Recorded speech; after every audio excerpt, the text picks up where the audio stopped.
Thank you. First of all, can I thank you and your president, John Dixon, for being kind enough to ask me to address you this evening. I imagine that I'm in an esteemed company. I imagine that everyone here, or almost everyone here, is in love with history of one kind or another. I also recognize that many of you, as historians, may not be fans of historical fiction. To that extent, perhaps as a sometime writer of historical fiction, am like Daniel going into the lion's den, but I trust very gentle lions. I once read a comment about how historians regard historical fiction. It's like pornography to them. They think it's shameful, but they can't wait to get hold of it. I imagine that this invitation to speak to you is because two of the 4 novels that I have written and published over the last 20 or so years could rightly be called historical fiction. One is definitely not, and the first that I wrote, is a strange hybrid. I shall be referring to some of my writing in the course of this talk, using it as an exemplar of my argument, but in addition, I shall also incorporate many other examples of the genre. Imagining history, the case for historical fiction. Where to start? Well, perhaps a bit of background would be helpful. Some of you may have known me as a GP in this town. Indeed, I was for 25 years, from the early 1970s. In my latter days as a doctor, I became particularly aware of the nature of narrative in illness. In a nutshell, the stories that we tell about ourselves, particularly when we experience a change in health. So the question that I found myself asking more and more of patients was, what are you telling yourself about this? It proved to be a powerfully fruitful question that enabled me to explore the lived experience of the suffering person. This was part of what has become to be called narrative medicine. These stories that we tell about ourselves are not fables or fantasies. They carry meaning, which is what makes them important. So perhaps it's no surprise that after I stopped being a doctor, my energies turned to narratives, to writing stories. What I hope to do this evening is to explore what historical fiction is, and indeed, what is the nature of history itself. My thesis is that historical fiction is, or can be, a valid and responsible undertaking that can illuminate history rather than degrade it. To aid me in this endeavour, I'm going to rely to a considerable degree on the thinking of the late Hilary Mantel, one of the foremost writers of historical fiction in our present century. Her Wreath Lectures of 2018 have been a valuable resource, but so have the thoughts of other writers and historians whom I hope to acknowledge. Inevitably, I'm going to ask more questions than I give answers, but I hope that in the end, I may give you something to think about. 25 years ago, I was in Paris, visiting the Musée d'Orsay. They were staging an exhibition of post-impressionists, especially the works of Vincent van Gogh. The exhibition was on the 4th floor, high up in the building that was once a 19th century railway terminus. At that time, I was recovering from a rather prolonged mental illness. Moving from room to room, I found it hard to engage with what I was seeing. Then I entered another room, and I was confronted by a striking picture. A painting of a slight, grey-haired man wearing what looked like a sailor's cap. One gnarled hand lay on the table in front of him. Alongside it was a sprig of foxglove, Digitalis purpura, the herb for which for centuries has been used as treatment for heart failure. I peered at the inscription. This was a portrait, one of two that Van Gogh made of the doctor Paul Gachet. Dr. Gachet was a doctor in the small village of Auvers-sur-Oise, just north of Paris. He befriended and tried to help the painter when the latter moved to the village about 3 months before his death by his own hand in 1890. This picture had a profound and powerful effect on me. At the time, I knew very little about the story of Van Gogh, but in the face of this small doctor, saw that the painter had captured the inner pain of a healer who knows that there is little that he can do for the tormented soul that faces him in the consulting room. I identified with that. That experience was the catalyst that made me a writer. It sparked off my imagination. How might such a man feel? And where can that imagining take me? Dr. Gachet is long since dead. St. Augustine wrote, "The dead are invisible, but they are not absent." If we want to meet the dead looking alive, we look to art, be it visual, drama, or writing. For the dead have something to tell us, something that we need to understand. Using fiction, art, and drama, we can try to gain that understanding. So, let us turn our attention to some possible definitions. Perhaps, rather nervously, I could start with history, though I speak with some trepidation in addressing such learned company.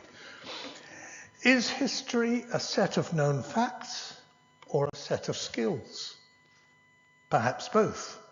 The former, what is known, arises from a disciplined handling of the evidence, skills.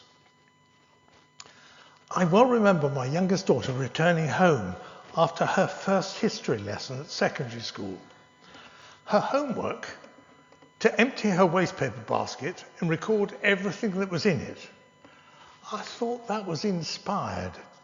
So different to the dull learning of dates, which was what most history lessons were in my days. Dates, facts, verifiable evidence, all very necessary. But here was history as a set of skills, learning to handle evidence, tabulating, digging into the past.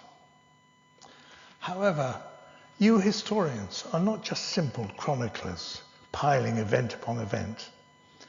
I would suggest that you are as well seeking out the meaning of what you have unearthed. I'll return to that point a bit later on. Perhaps at this stage we should remember the words of Patrick Collinson, one time Regius Professor of History at Cambridge. He died in 2011. He said, or wrote, 99% of the evidence of the past, above all unrecorded speech, is not available to us. So, now to a definition of historical fiction. First, it can be an historical novel with predominantly fictional characters describing fictional, mostly made-up events. An example of this type of historical fiction could be the novels of the late Ellis Peters and her invented character, Brother Cadfael.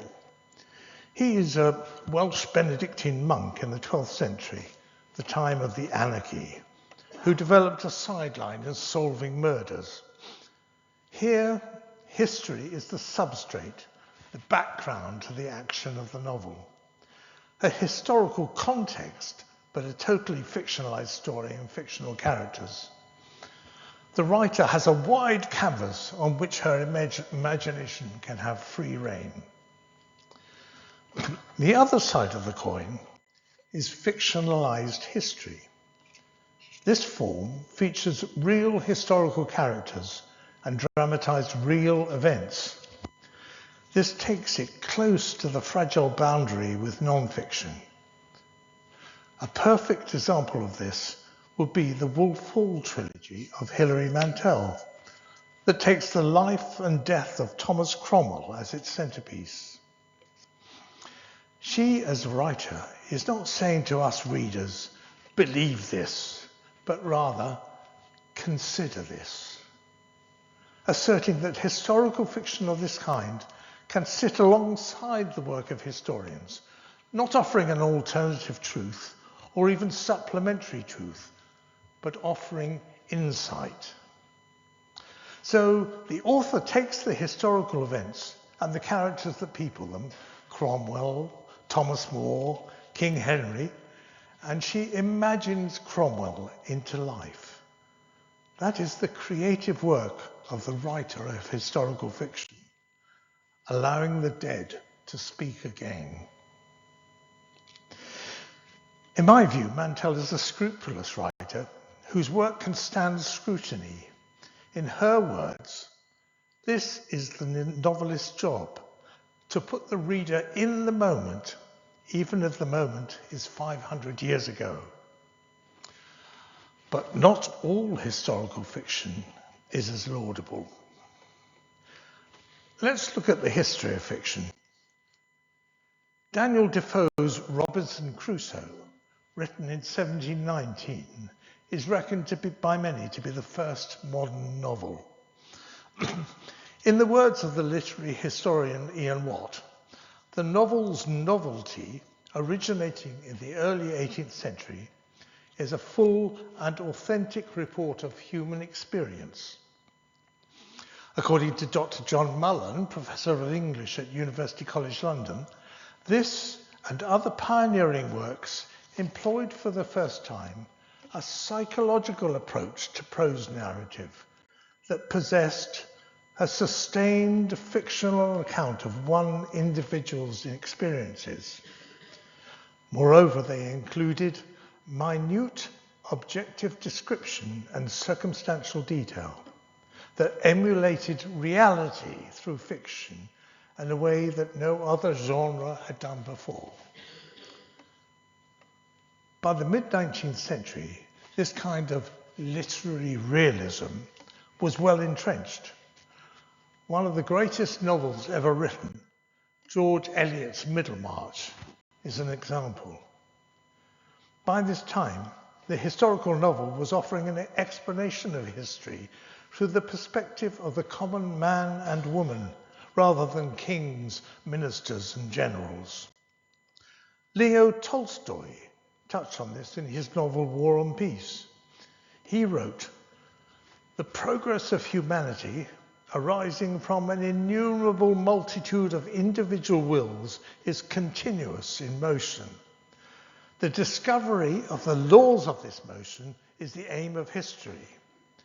For investigation of the laws of history, we must completely change the subject of our observations, must let kings and ministers and generals alone, and study the homogeneous, infinitesimal elements by which masses are led."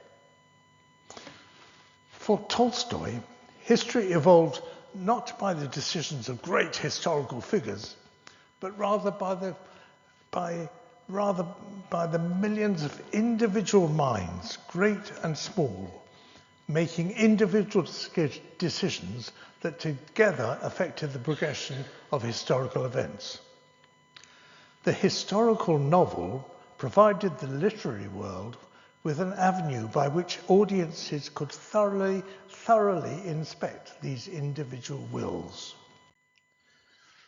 The Hungarian philosopher and critic George Lukács wrote in 1963, "Whereas earlier genres allowed audiences to inspect the broad tapestry of history, the historical novel permitted audiences to inspect the tiny threads that made it up." Perhaps the forerunner of the British historical novel was Sir Walter Scott's Waverley, published in 1814.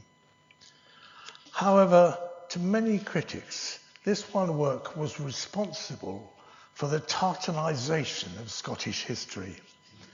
Queen Victoria was greatly taken with it and the false world that it conjured up. It has been a boon to the tourist industry ever since, but has little to do with the reality of actual Scottish history. In many ways, it and many of its successors were more historical romance, playing fast and loose with the historical record for the sake of a good plot line. You can see the modern day equivalent of this in much historical drama on television or the big screen. Historical fiction at its best should be engaging in a dialogue with the past, but too often the writers of these screen offerings, in trying to spare the reader or the viewer the effort of thought, declare war on the laws of time and space. I'll give you an especially egregious example. There was a TV series entitled The Tudors, which was first screened in 2007. You may have seen it. The writers took unconscionable liberties with reality. For example, Henry VIII had two sisters. Margaret married the King of Scotland, James IV, and Mary married Louis XII of France. The writers of The Tudors rolled the two sisters into one and called her Margaret. So who would this composite marry? Too late for the Scottish marriage, which took place when she was a child, and they killed off the old French king in order to get the glamorous Francis I on camera. So they invented a fictional bridegroom for this chimerical princess, a king of Portugal. One falsification trips another. James V of Scotland appears in the series, but with no Scottish marriage. How was he born? He has no mother. Mary, Queen of Scots, cannot be born because her ancestor is cancelled. As Hilary Mantel put it, she is no more real than a character in the Game of Thrones. Why does it matter? When characters from the 1530s ride in 18th century carriages, why not roll the two sisters into one? Mantel goes on to say, the problem is the brilliant stories they missed, Mary and Margaret. Their lives are spectacular. They read like unlikely fables, but are soberly inscribed in the records. The reason, she argues, that you must stick by the truth is that it is better, stronger than anything you can make up. You can select, elide, highlight, or omit, but just don't cheat. The historical fiction that I'm talking about eschews both historical romance and entertaining TV dramas. The writer of historical fiction must maintain a fidelity to the historical record. Historians are trained to handle historical evidence, and novelists have to learn it too. At the same time, however, we have to recognize the difficulties that we have in finding hard evidence.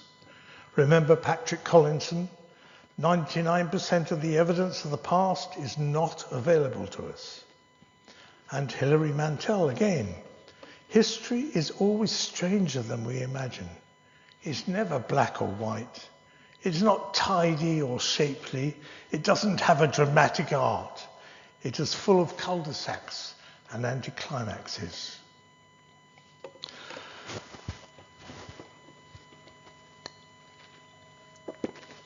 Excuse me. So at this point, could I perhaps try and describe something of the process of writing a historical novel, drawing on my own experience? In 2018, I published my most recent book, The Rib of Adam. It is a historical novel set in southwest France in the early 13th century, at the time of the so-called Cathar Crusade. It took 4 years from the initial conception to publication, 2 years in research and 2 years in the writing and rewriting.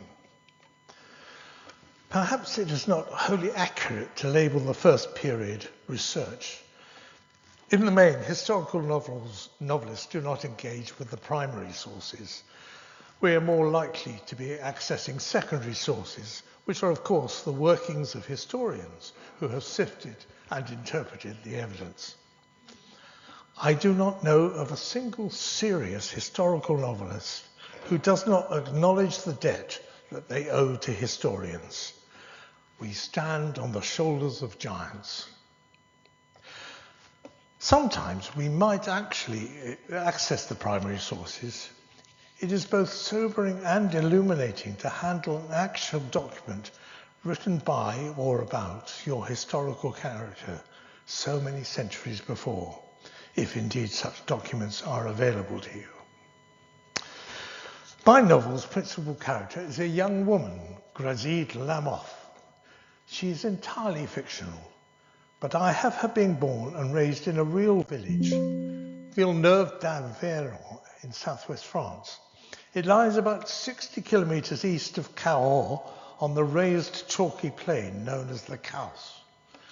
In medieval times, this was an area where the language of the Occitan, was spoken. Thus, the village was known in Occitan as Villanova. Her father is the village blacksmith. Her two brothers are killed in the fighting that accompanies the Albigensian Crusade, the crusade raised by the King of France, Philippe Auguste, at the behest of Pope Innocent III, and directed at the heretical sect known as Albigensians, sometimes termed Cathars. With her brothers gone, she undertakes to help her father in the forge. In time, she becomes skilled enough to take over the work from her father. This might seem unlikely to you, a medieval woman in a man's trade, and a very physical one at that. But women in that part of France at that time had considerable agency compared with what we imagine the role of the medieval woman to be. In fact, in the Holcomb Bible of the 1300s, for example, includes an image of a woman forging a nail. There are two major historical backgrounds to the novel. The first is the Albigensian Crusade, sometimes called the Cathar Crusade. It ran on and off for 20 years and gradually took on a more political aspect. The northern French barons invading the domains of the Counts of Toulouse. By the end of these hostilities in 1229, these domains were greatly reduced and within a generation were subsumed into the French crown. One of the foremost crusade leaders was Simon de Montfort, father of our Battle of Evesham Simon. The elder Simon had been on the Fourth Crusade and was an active and energetic leader in this latest crusade until he was killed at the siege of Toulouse in 1218, his head being shattered by a stone from a mangonel, fired, it is alleged, by a woman.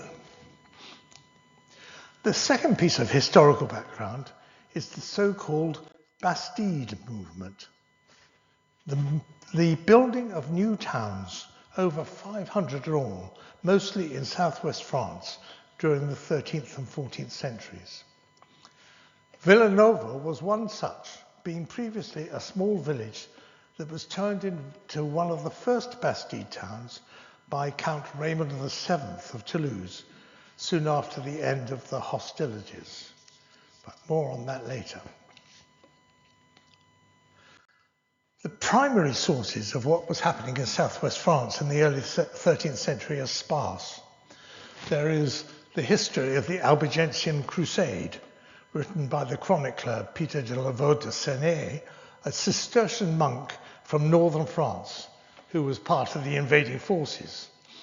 It is regarded as highly unreliable, being little more than propaganda.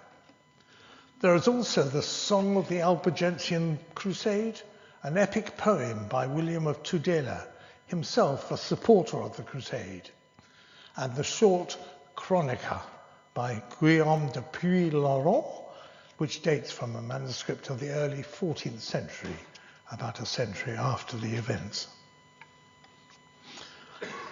In 1234, after the crusade was over, the then Pope, Gregory IX, set up an inquisition, probably one of the first of its kind.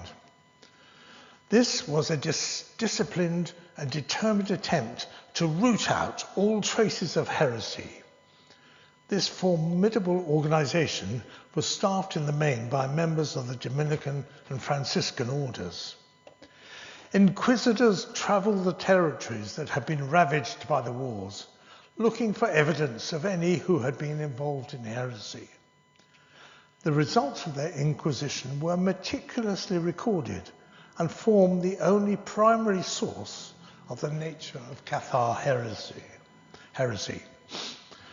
These inquisitorial records were meticulously kept, but they weren't a transcript of proceedings such as we have in our courts of law, but rather the judgments of the inquisitor and the penalties imposed.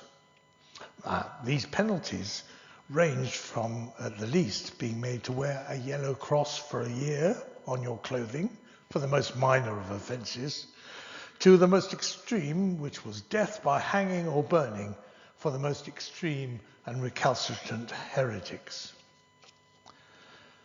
Thus, we are hearing the voice of the poor unfortunate arraigned by the Inquisition at second hand. As well as that, it is clear that the Inquisitors' recorded accounts were moulded to fit a formula. This is evidenced by the frequent repetition of stock questions like, did you see heretics? Did you adore them? Difficult, therefore, to hear the voice of the arraigned. What we have is a somewhat one-sided account, albeit one that is sometimes rich in detail. There is considerable dispute among the foremost historians of this period about whether there was ever actually such a thing as an organized Cathar movement with an established doctrine and ecclesiastical structures. Earlier historians have asserted a heresy that came from the east, the so-called Bogomil heresy that emerged in Bulgaria in the 12th century and which spread through northern Italy and southwest France late in the 12th century. There were, it is asserted, Cathar bishops and deacons and a tier of ascetic holy people known as good men and, less often, good women. These were individuals that had undergone an initiation process known as the consolamentum. Once initiated, they became celibate, vegetarian, and itinerant. They were supported by ordinary folk, Cathar sympathizers, both high and low, who were termed credentes. Most followers, credentes, could not embrace such asceticism. However, the consolamentum was available to them on their deathbed, thus ensuring that their immortal soul would ascend to the heavenly spiritual realm. Dying without consolation meant that one's soul was transferred to another mortal, sometimes even to an animal.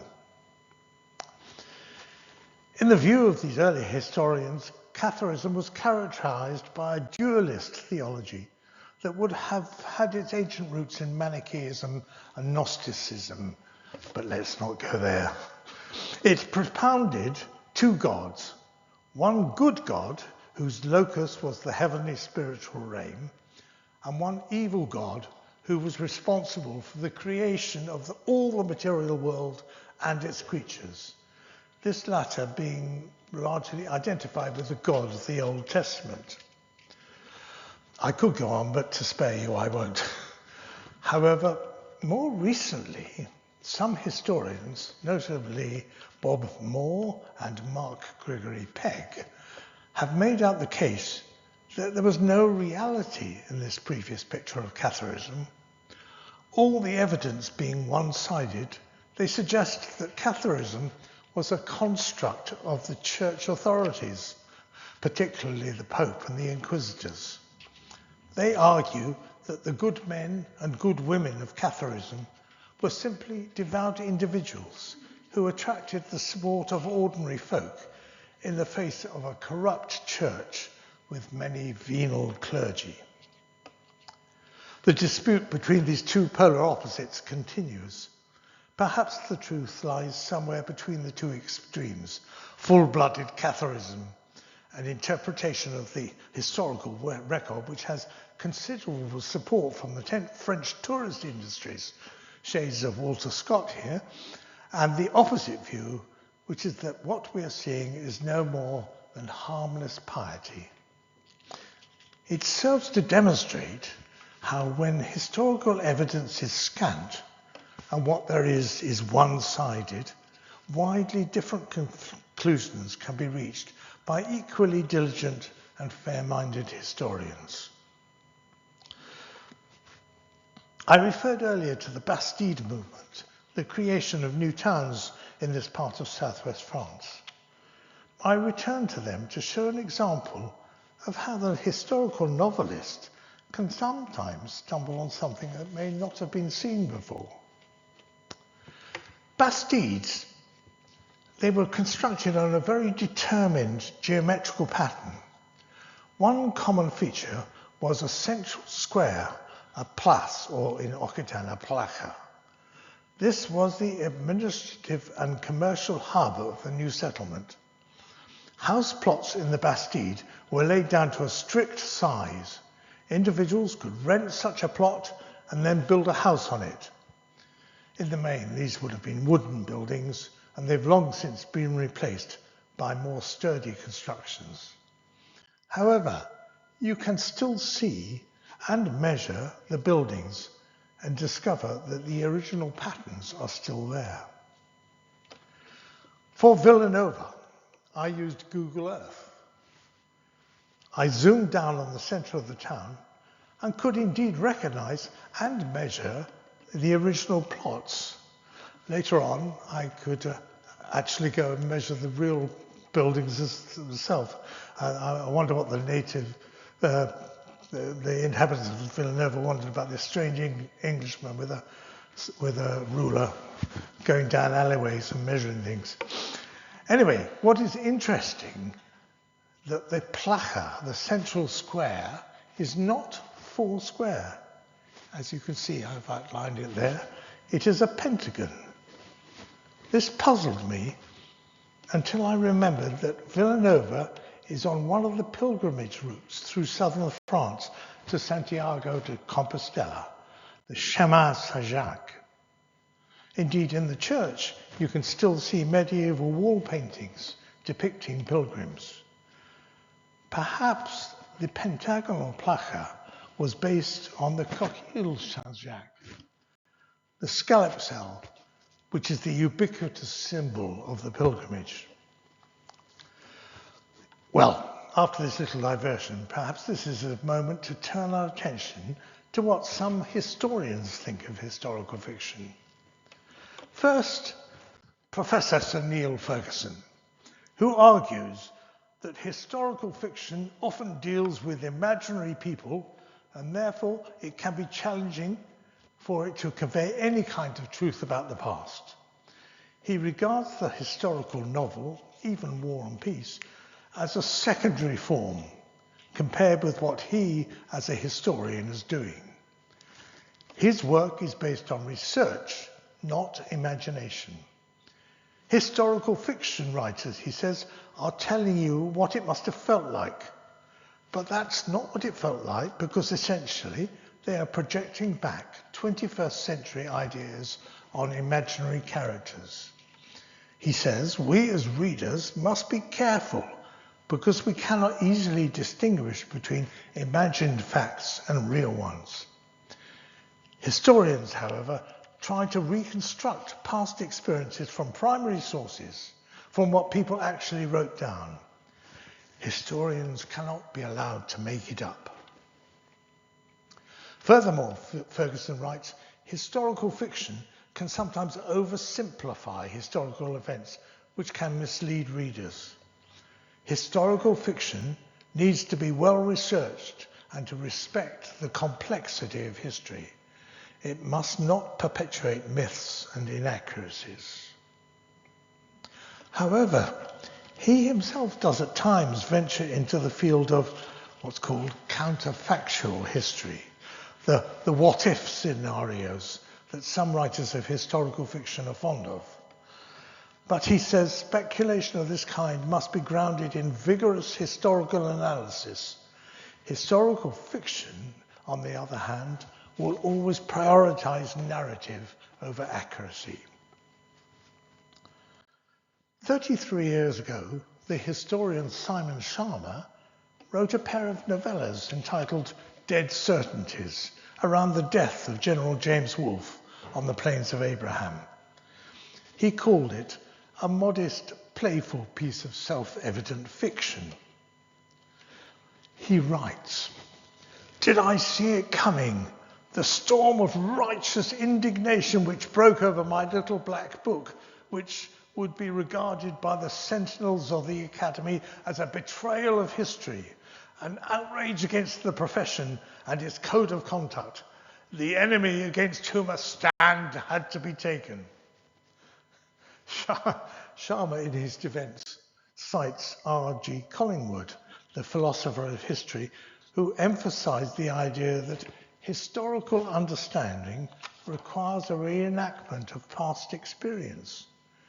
To truly understand history, one must imaginatively reenact the thoughts and experiences of historical figures. This process involves empathetically engaging with the past rather than merely observing it as an outsider. This makes history a deeply humanistic discipline that contrasts with scientific understanding, which relies on observation and experimentation, rather than imaginative engagement. Toby Litt, a novelist and short story writer, regards the deal between the writer and reader of historical fiction as a contract in bad faith. Historical fiction depends for existence upon a reciprocal pair of bad faiths, the bad faith of the writer and the bad faith of the reader. By bad faith, he means bogus. He believes that most books of history are written in good faith, written in the honest hope of saying something useful and truthful about the past, even if it is a dull truth. The same, he says, cannot be said of historical fiction. It is inevitably drawn to the more speculative areas of the past, hidden love lives, disguised conspiracies. It is clear even in the term historical fiction. The first word, historical, is the element of facticity, the what was in the world. The second word is the element of transcendence, the what might have been of the world. In that sense, he says, historical fiction is neither historical nor fictional. The writer of historical fiction says to the reader, it wasn't like this, but this is how I'm going to say it was.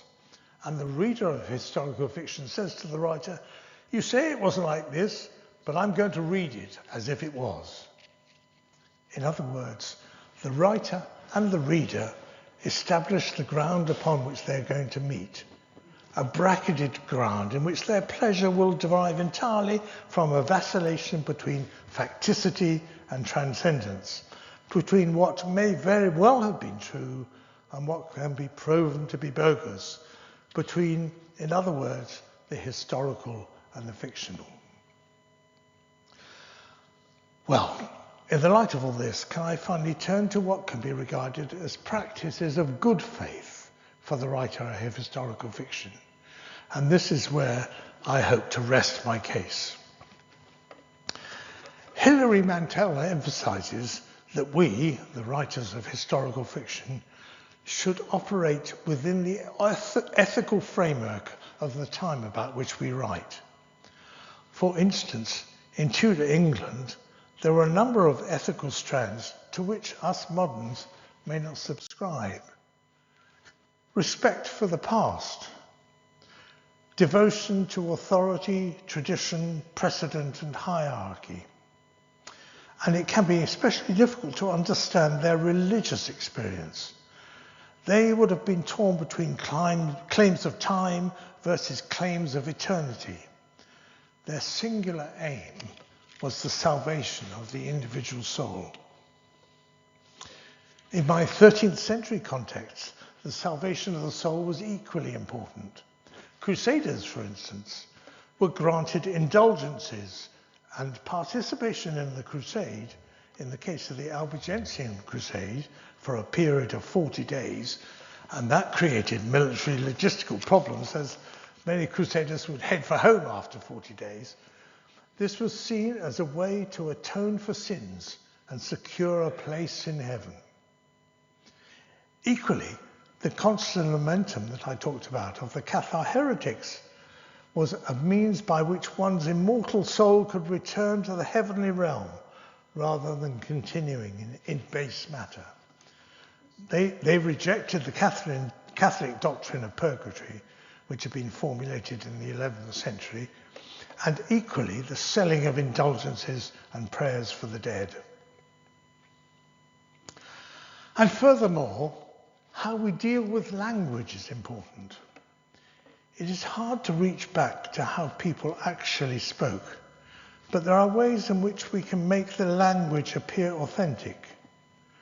This is as much about avoiding modern idioms which would have made no sense to the 13th or the 16th century era, as it is to use the metaphors of their time. The 16th century person cannot talk about evolution. They cannot talk about their egos. The metaphors that they use must be drawn, for example, from their religious worldview, which was markedly different from ours. If I may quote Hilary Mantel once more, when we imagine a lost world, we must first rearrange our senses, listen and look before judging. But we do rush to judgment, and our judgment swings about. At one moment we find the past frightening and alien, and the next moment we're giving way to nostalgia. We're always in danger of commodifying the past. The French tourist industry does this with the Cathars, conjuring up a fictional land called Occitania. You see it all over southwest France. Hilary Mantel has another example. Suppose in your ancient building you have a spare cupboard and you want to make it pay. Why not call it a priest hole? In the ancient houses of Europe, there are many more priest holes than there were renegade priests to go in them. Before winding up, I'd like to touch on one other aspect of the historical novel. This is when it takes on an underlying philosophical or religious theme that is essentially modern, but which may have hidden manifestations in the past.